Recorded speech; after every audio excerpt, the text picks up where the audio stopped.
Hi, everybody. Dick Vitale. Hey, make sure you listen, man, to Locked On Blue Devils with J.J. Jackson. He's awesome, baby. You are Locked On Blue Devils, your daily podcast on the Duke Blue Devils, part of the Locked On Podcast Network, your team every day.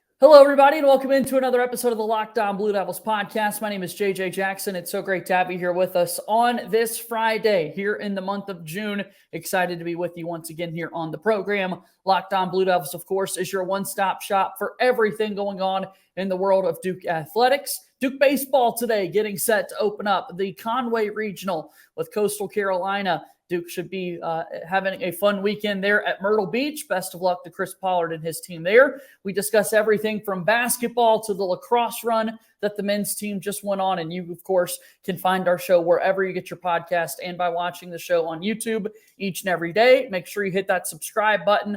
Like our podcast and episodes each and every day as well. Your support means the absolute world. Follow us on Twitter at LO_Blue Devils and follow me on Twitter at _JJ_Jackson_. Much like earlier in the week, it's fill in the blank time now that summer has arrived. And who better to have on the program than my very good pal, Jason Evans from Duke Basketball Roundup, back with us once again to talk all things Duke hoops. Jason, the time is always greatly appreciated. Summer has arrived. How are you? I'm doing pretty well, man. We've got good weather here in Atlanta. It's not gotten really hot yet, so I love that. This is my time of year. Starting in about 2 or 3 weeks, I think, it starts to get a little bit unbearable here. No kidding. Yeah, I can't take too much heat, that's for sure. But, yeah, excited to be able to talk about what's going on in the Duke basketball world. We've got folks arriving back on campus. It's K Academy, a lot of former Blue Devils in Cameron throughout the week. It's always something that we really look forward to each and every year, to see former players get the opportunity to interact with current players. And all the while, there are some special basketball players in that 35-plus demographic that are out there on the Cameron floor taking some shots. Yeah, and this is where I think the brotherhood really begins for these freshmen, that they are going to be surrounded by guys who they grew up idolizing, guys who are currently in the NBA. The K Academy is it's such a cool event. And it's the first time these guys are going to be, these four players are going to be together as a class. It'll be a chance for them to begin playing together, getting to know each other, playing with some of the guys who are currently on the team, who will be on the team next year. But the biggest thing, I think, is just them really feeling like they are part of the brotherhood, because that's something that, thank you, Coach K. That's something that lasts well beyond the 1, 2, or maybe as much as 4 years that these guys spend in Durham. Yeah, no, super excited to see what the week holds and to get to hear from a lot of these new freshmen on campus, to get to have some media opportunities with returning players to see what they've been up to in the past few weeks. And by the way, JJ, there's some crazy naysayers out there who have always been like, ooh, are all these guys going to show up? All these players came back for Duke, and Duke's been looking for players in the transfer portal. Are all these freshmen going to arrive on campus? Well, they've now arrived on campus. They haven't officially entered into classes yet, but they're pretty much here. Yeah, this fill in some blanks here on today's episode of Locked On Blue Devils. JJ Jackson again beside my pal Jason Evans from Duke Basketball Roundup. And Jason, here we are talking about guys arriving on campus, starting to play a little bit of pickup together in their downtime. A lot of big expectations for the team, and that sets up perfectly our first one here today. Duke men's basketball should be ranked blank in the preseason top 25. What do you think here? You may think me sacrilegious for saying this. I'm going to say number 2. Okay. Not number 1. And my reason is this. The Kansas Jayhawks are going to be returning 4 seniors and a junior, all 5 of whom established themselves as very, very good college players who are extremely experienced. I think that Hunter Dickinson, who they got coming over from Michigan, arguably the best big man in the country, is really going to thrive in the kind of offense, the kind of play that Kansas, has played for years now. And I would go with the team that has more experience over the team in Duke that has a little, like Duke is very experienced, but it's less than what Kansas has. I would, at the moment, make Kansas the number one team, but Duke is clearly number two, nipping at their heels. And I'm not sure. There's some other teams that, look, Marquette's really good. There are a bunch of other teams that are very, very good. I'm not sure there's anybody who's quite in Duke and Kansas's league at this point. They are both teams who did really well in getting back guys who could have gone into the draft. They're both teams that have some impact freshmen who are coming in. And in the case of Kansas, again, adding Hunter Dickinson is a really, really big deal. Yeah, I'm right there with you. I definitely think Kansas will be preseason number one with all the talent returning. Kevin McCullough was a big one. And you think about the guys coming back, and then you forget, oh, wait, as you mentioned, Hunter Dickinson is coming over. Not only do you have this top talent coming back, they've got some stud freshmen coming in, as they do each and every year at Kansas. So that's a really good basketball team. But that is also not to take away from this Duke team that, I definitely believe deserves to be ranked in that top 3 range when we're looking at that preseason top 25. Yeah, there's absolutely no question about it. And look, for Duke fans, this is something we haven't experienced since, like 2013 or so. We're getting back 4 starters. And the fact that 3 of them were, at least, look, certainly 2 of them, Proctor and Filipowski, were going to be drafted. The fact that we're getting back guys who could have been drafted, who were likely first rounders. I mean, there are a lot of people who will tell you that of all the players returning to college basketball this season, that Kyle Filipowski and Tyrese Proctor are the top 2 returning players in the entire sport.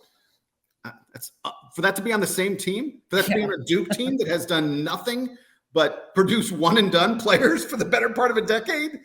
It's something we're not used to, but something we are all super excited about. Yeah, we don't mind that at all. And that perfectly sets up our next fill in the blank. Of course, if you're watching us on YouTube, we'd love for you to comment down below how you would fill in these blanks as well. So talking about Kyle Filipowski returning to the sport as one of the faces in college basketball going into the year, we ask this: Kyle Filipowski's ceiling for his sophomore season is blank. What's his ceiling? His ceiling is National Player of the Year. Wow. There's absolutely no question about that, in my opinion. I think probably more likely, I would probably project him as a first-team All-American in the preseason, and I would probably project Hunter Dickinson as the preseason Player of the Year. But the notion that Kyle can't pass Hunter Dickinson is ludicrous in my mind.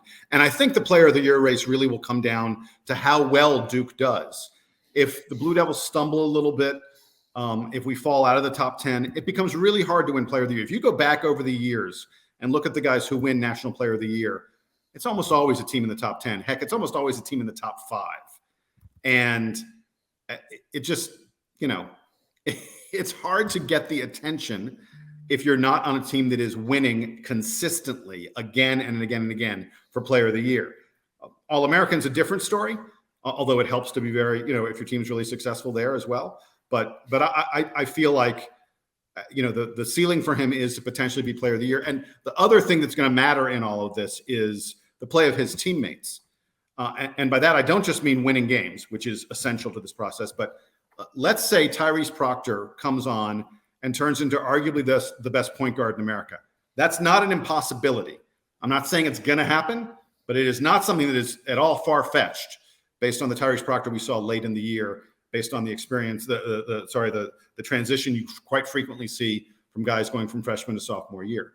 If Tyrese Proctor turns into one of the best players in the country, a guy who's also contending for first-team All-American, that can diminish and that can hurt Kyle Filipowski's attempt to be Player of the Year. If you look back on the Player of the Year list, it is pretty rare for there to be a guy who wins it who has a teammate who's also even a little bit in the running, or who's also a first-team All-American. You have to kind of go back to Zion Williamson, who won Player of the Year when R.J. Barrett was a first-team All-American. But Zion had such an overwhelming year. So clear. I mean, no one is going to project that Kyle Filipowski is going to have the kind of statistical season, the kind of unprecedented success that Zion Williamson did. And so I think a little bit of it depends on, there are two factors in it. One is how much does Duke win? The other factor is how good are his teammates? If his teammates are too good, it can diminish a little bit of Kyle's ceiling, so to speak.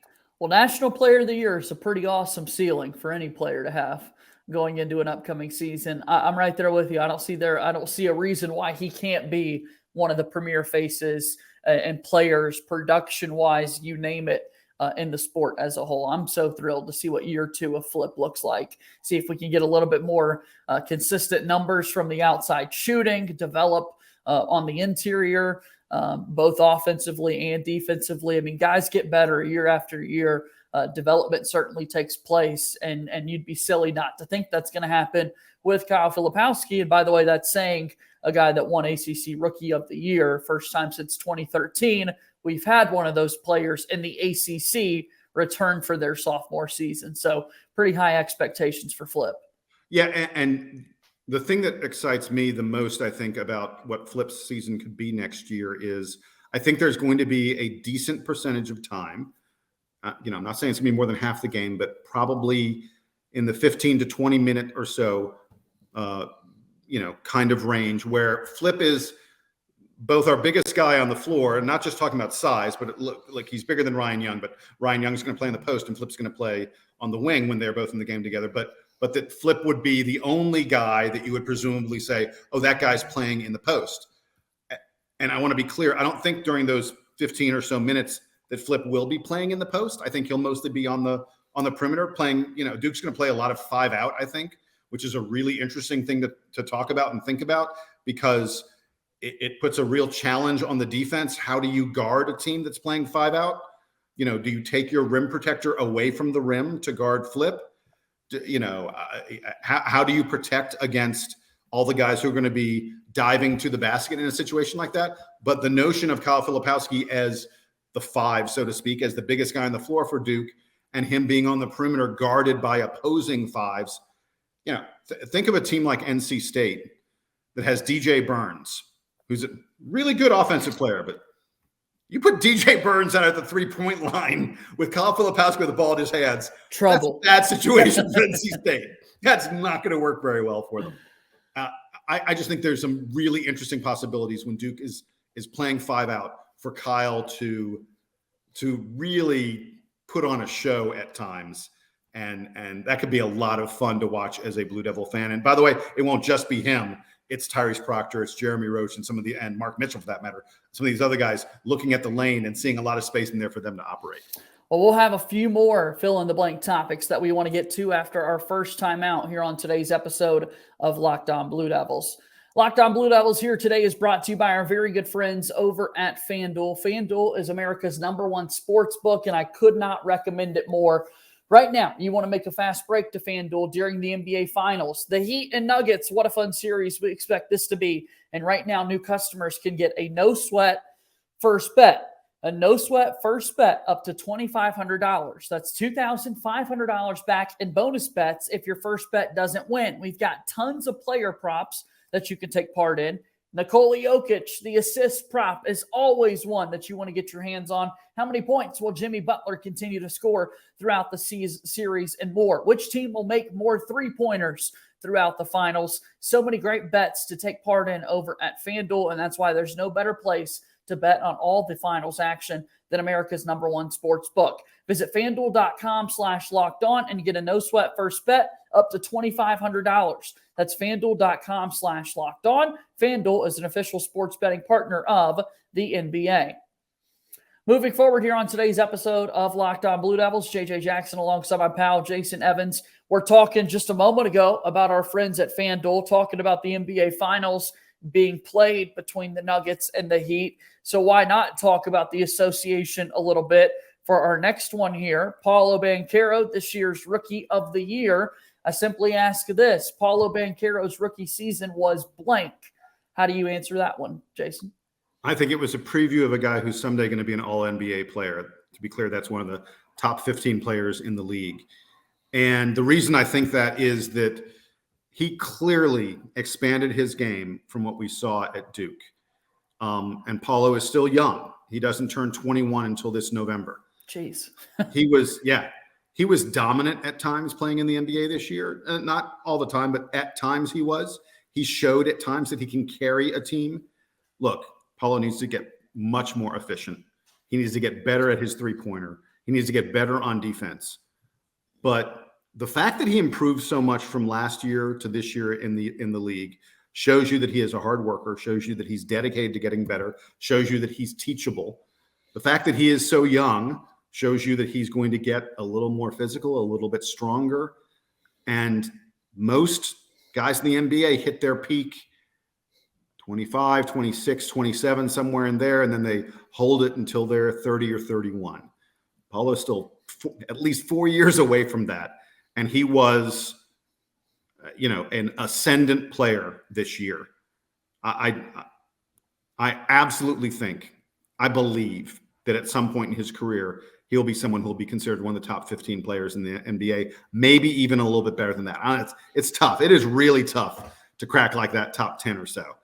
When you look at the list of the top 10 players in the league, when you look at the really great players who don't make first or second team all NBA, sure, it shows you how hard it is. But I think he has a chance at that. I think Paolo, perhaps most importantly, knows he has a chance to be that good, and he's going to put in the work. Everything we've seen about this kid, his progression from high school to college, everything we've seen about him is the profile of a guy who gets better, is teachable, and is willing to make the sacrifices necessary to really excel.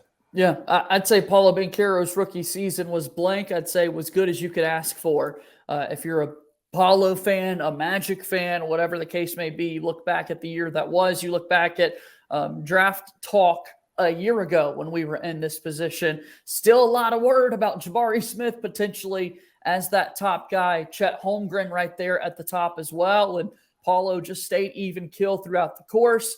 I can remember, Jason, you and I both 4 or 5 weeks into the NBA season, so many people were in love with Benedict Mathurin and what he was doing to start his rookie season for the Pacers. And then he fell off a little bit. As you mentioned, there was never really a bad fall off, so to speak, in Paolo's rookie year. Yeah, there were some games that weren't as great as others, but you did not have some of the poor slumps that even someone like Jabari Smith, who will be a really good basketball player, experienced. And then Chet Holmgren doesn't even play a single season. So I'd have to say that it was as good as you could ask for. Yeah, and to me, one of the key things is he was unquestionably the best player and the leader of that Orlando team. JJ, it is really hard to be the best player on an NBA team. That is not an easy thing to accomplish. To do that at the age of 19. Again, I said he doesn't turn 21 until later this year. He was, at the age of 19, the best player on an NBA team. That's stunning. That's ridiculous to think about. And it shows you how high that ceiling is. Love that. All right, here we go. We're moving forward. Fill in the blanks. Blank is the player that I'm expecting the most improvement from next season. So we'll kind of transition back to Duke basketball. We're talking, of course, the 23-24 season upcoming that'll get started in November. So who's that player for you? Tyrese Proctor. Okay. And I bet you could ask 20 Duke fans and they would probably all tell you the name Tyrese Proctor. I don't think anyone's going to be surprised to hear that from me. You stole it from me as well, so go right ahead. There you go. So Tyrese shot 32% from three last year. He was only 38% on his field goals overall. But over his final 10 games, he was better than 40% from three. And we should not forget that Tyrese Proctor came to Duke a year early. Right. He is younger than he's supposed to be. He is supposed also a young guy. Yeah. He's supposed to be one of the rising freshmen this year. But his senior year of high school was playing in the ACC as the starting point guard for the Duke Blue Devils, who won the conference and made at least a little bit of noise in the NCAA tournament. The ceiling is the roof for this kid. He really has tremendous potential. We kept on getting glimpses of it during the season, and those glimpses started to become more like sustained glances by the end of the year. I think that especially as someone who is very young and who wasn't experienced in high school basketball in the U.S. AAU circuit and the such. I think that the learning curve for him, the steepness, the degree of improvement that he will have from freshman to sophomore year may be even greater than other freshmen. And I almost don't see a way that he isn't at least Duke's second best player next year. And I think, we talked so much about Flip earlier.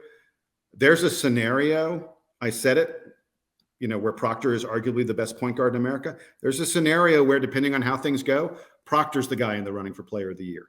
I think it's easier to project Flip there. No question about it. And if I had to put money, if I was in Vegas, I'd put my money on Flip before Tyrese Proctor. But it's not an impossibility, and I won't be shocked if Tyrese Proctor is considered one of the 5 or so best players in college basketball next season, and if he's a top 5 pick in the NBA draft. I'm right there with you. I love the upside that we've got for Proctor going into year 2. I think he's going to be an absolutely remarkable player. Let's keep it moving, but we'll take one more break before we do so here on Locked On Blue Devils. Thanks so much for always making Locked On Blue Devils your first listen and first watch each and every day. Do us a favor. Follow us on Twitter at @LO_Blue Devils. You can find the podcast for free wherever you get your podcasts. Leave us a 5-star rating and written review. Your support means the absolute world to us. Like this video on YouTube. Subscribe to our YouTube channel as we continue to grow this Locked On Blue Devils community. Also, make sure you check out Locked On College Basketball. Isaac Shade and Andy Patton do a remarkable job telling you everything that you need to know about the sport this time of year, as they're already taking a look at some bold predictions for the college basketball season ahead, taking a look at some ACC numbers even, and you want to check all of that out on Locked On College Basketball, available wherever you get your podcasts. All right, moving forward here on today's episode of the program, alongside my pal Jason Evans from Duke Basketball Roundup, I'm JJ Jackson. Tell us a little bit about Duke Basketball Roundup, if you will. Jason, what would you like to promote? Oh, boy, I don't know. It's the off season, so things are a little bit slower than they have been. We will definitely be doing what we've done in past years regarding Duke and the NBA draft. We'll probably be talking again, as we've done in the past, to Jay Billis. He works the draft. He's one of the top draft analysts that you can find out there. And we'll be talking to him about the prospects for Derek Lively and Dariq Whitehead. We'll break down each one of those guys. We'll project sort of where we think they probably go, the best circumstances that they can have, and also what their rookie seasons will be like in the league. Derek Lively has been turning some heads lately. People are noticing that his game is maybe a little bit more than what he showed at Duke. People are also noticing what a ridiculous impact that guy has on the defensive end of the floor. Man, I know most people are projecting that he's going to go outside the lottery. I think there are going to be several NBA teams who are like, how did we pass on this guy? If I had to pick in the top 10, I'd be looking long and hard at Derek Lively. Oh, I love it. Go check out Duke Basketball Roundup. And, of course, you can follow Jason on Twitter at Jason Duke Evans. So let's keep it moving. Fill in the blank here with Locked On Blue Devils. We've got 2 more, Jason, to close it out. We talked ceilings a little bit earlier. Let's continue that. We'll continue to talk about those great ceilings. For Duke to reach its ceiling next season, blank will happen. The first thing is, and no one's going to be surprised by this, the team will shoot better from 3 than they did in the past. Last year, Duke was barely a top 200 team in the country at hitting 3-pointers. They hit, just barely 33%, a third of their threes. I know we're getting four players back, 4 starters back from last year's team, and everyone's super excited about that. But let's not forget those 4 guys struggled a bit shooting from long range. I think the way the game has progressed, the way the game has changed over time, you've just got to be good at hitting 3-pointers to really be successful at the college, or the pro level. And for Duke to reach the ceiling, they're just going to have to be better than 33% from 3. I think they probably need to be more like 35. And if you tell me they're at 38% or so, then man, this is a team that's probably cutting down multiple nets over the course of next season.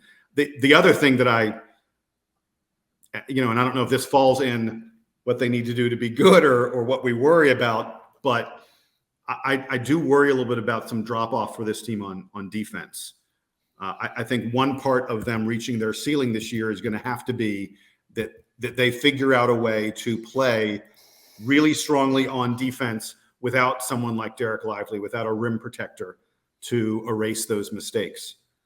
Because there's no way to calculate how important Duke's strongest thing last year was defense. They were a top 20 team in the country. And by the end of the year, they were probably one of the top 5 defensive teams in all of college basketball. And that was largely because Derek Lively made mistakes turn it into fast breaks the other direction.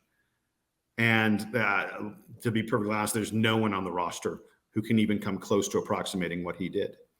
And so to reach Duke's ceiling, to be as good as they can be, they're going to have to figure out how to still be very effective on defense while not having someone like that guarding the rim.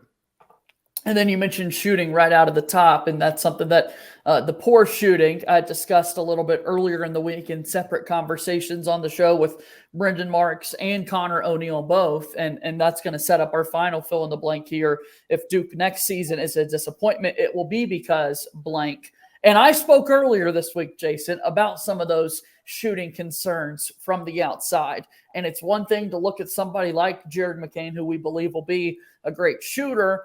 We've got to actually see that with our own eyes play out. You know how difficult, numbers can be actually translating to that college game and whatnot. But I truly do agree with you that if Duke wants to reach its full ceiling next year, they've got to be able to knock down shots from the outside when it matters most. When things get tough and physical down in the post, what is better than being able to kick it out to an open shooter who's just a bucket getter and can get you one, knocking it down from the outside?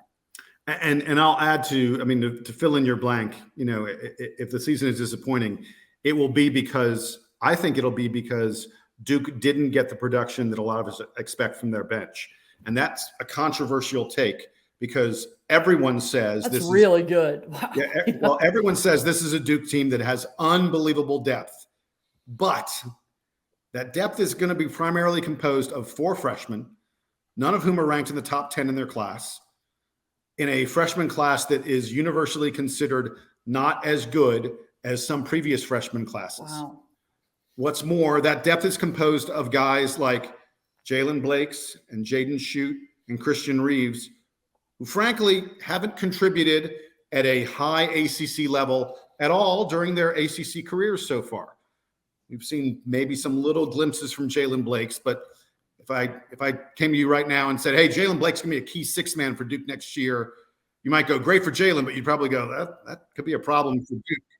So one of my concerns, and this seems bonkers with a team that has this much depth, but if I tell you that Sean Stewart is going to struggle to do much more than just be a little bit of a pogo stick and not going to score very much when he plays, is that a shock? No. If I tell you that Jared McCain suddenly facing guys who are as big as him and quicker than him, maybe struggles a little bit getting his shot off and maybe struggles to hit 30% from 3, are you going to be shocked? No. I tell you that Caleb Foster, who's a guy who's been used to being physical and pushing guys around and getting into the lane at will, struggles doing that against ACC juniors and seniors, are you going to be shocked? No. But I tell you that TJ Power, who wasn't even considered a top 25 recruit until he committed to Duke, that he struggles with the transition and that he's really primarily a 4 and that he's not going to get much time at the 4 because that's where Kyle Filipowski's playing. Are you going to be shocked? No. Suddenly that Duke bench that looks like it's 7 deep, maybe it isn't that deep. And so suddenly you're like, okay, well, wait a second. Kyle Filipowski's playing 5 and gets in foul trouble. What are we doing here? I mean, you can see. Yeah. I'm not saying any of this is going to happen, JJ, but I guarantee you when I said I'm worried about Duke's depth, you had a lot of listeners go, Jason Evans is crazy. I wonder if they're thinking that right now. Well, I will let you know when you've been on in the past, the YouTube comments down below love when we get Jason Evans stopping by on the program for thoughts like that, right? Like I was struggling. If Duke next season is a disappointment, it will be because the bench, like that is incredible. I wish I would have thought of that myself, but I'm going to sit here and kind of echo exactly what you said. Really needing those guys to step up and be able to make an impact. What do those returners and, if no other portal big man comes in, what do you actually get if you need to go to Christian Reeves? Or do we finally get to see Jaden Shute in his sophomore season take a step forward, and then those 4 freshmen, like you said as well. Now, I'll tell you the reason I'm very optimistic, even though I just laid out your scenario where Duke really struggles with the bench being productive. The reason I'm optimistic that probably won't happen is I had to give you a whole bunch of ifs. There are seven or 8 guys that I had to go, oh, what if things go badly for every single one of these guys? I think the odds are pretty good that it may not go great for a couple of them, but the odds that it doesn't go well for at least 2, 3, 4 of them is pretty darn slim. And so I think that probably Duke is going to be fine. But if you ask me to sit here and tell you which of those, because by the way, I'm going to go on the record, John Shire's not going to play 12 players in every game. In fact, in close competitive games, I think he's going to probably be closer to an 8-man rotation. And if you ask me which of those guys I just talked a little bit about are part of the 8, I don't know the answer to that. Heck, Ryan Young, who we probably know more about and have more of a track record on than anyone else on that bench. I'm not even sure that Ryan Young may be starting. Who knows? Yeah. But Ryan Young is a guy who I'm not convinced is part of the 8.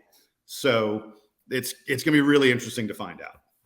Let's just put this out there as well. If this next season for Duke is a disappointment, we really hope that injuries do not become a part of the conversation. We're tired of that, Jason. We're tired of that robbing us from great Duke moments, man. Yeah, a pox upon you for even mentioning that. Yeah, exactly. No kidding. Well, Jason, as always, it's a pleasure having you on the program. Really do appreciate you stopping by. Give me one more plug for Duke Basketball Roundup, if you will. Yeah, you can just Google Duke Basketball Roundup. No offense to you, JJ. We're the most popular fan-driven Duke basketball podcast out there. You guys are great. And yeah, it's a ton of fun. We love the community that we've built. Reach out to us at dbrpodcast at gmail.com. And you can find us on Twitter at Duke Roundup on Twitter. And we love to hear from the fans. We love to hear from people with questions. We just did a mailbag episode the other day. It ended up going like 50 minutes. It's a ton of fun. I loved it. You guys were breaking down if you could graduate from Duke in 2 years, and I'll save that conversation for you guys, for people to go listen to on the show. It was a great one. So really do appreciate you stopping by today as well. We'll do this again soon, okay? Thanks, buddy. Always. That's Jason Evans from the Duke Basketball Roundup joining us here on today's show. And that's going to do it for our program today. Appreciate your support always. And what a fun week it was here on Locked On Blue Devils. That'll do it for today's show. As always, go Duke. I'll talk to you on Monday. My name is JJ Jackson. Thank you and good day.